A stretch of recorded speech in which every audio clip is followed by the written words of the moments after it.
నియోజకవర్గ పద్మశాలి సంఘ ఆధ్వర్యంలో ముగ్గుల పోటీలు ఘనంగా నిర్వహించారు. ఈ ముగ్గుల పోటీల్లో పాల్గొన్న మహిళలు పోటాపోటీగా పాల్గొన్నారు. ఈ కార్యక్రమంలో ముఖ్య అతిథిగా ఎమ్మెల్యే ముఠా గోపాల్ పాల్గొన్నారు. పద్మశాలి సంఘాల వారు ముగ్గుల పోటీల్లో పాల్గొని మహిళలకు అభినందనలు తెలిపారు.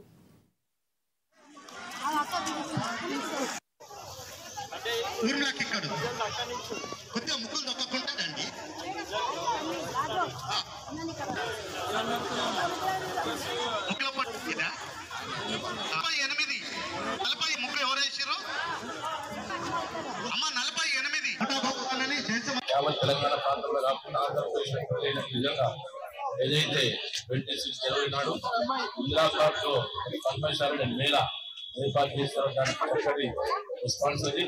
ఈనాడు మేము తెలంగాణ ప్రాంతంలో ఎక్కడికి వెళ్ళినా కానీ సమూహ కార్యక్రమం జరుగుతాము. ఈ 26 జనవరి నాడు చేపట్టిన ఆ కార్యక్రమాన్ని ప్రజల్లోకి తీసుకెళ్లి వాళ్ళలాగా మీరు చేసుకోవాలని చాలా సంగతి తెలియజేస్తున్నారు. మరి ఈనాడు ఇక్కడ చూస్తే ప్రతి చెల్లి కూడా ఇక్కడ ముగ్గులేసింది. మరి వాళ్ళ మనోభావాలు చక్కగా వ్యక్తపరిచారు. అదేకాకుండా రాత్రులు చాలా ప్రాముఖ్యం చేసి ఆ మీ కుటుంబ సుఖంగా సంతుండాలి. నా పదార్థం ఎలా కావాలి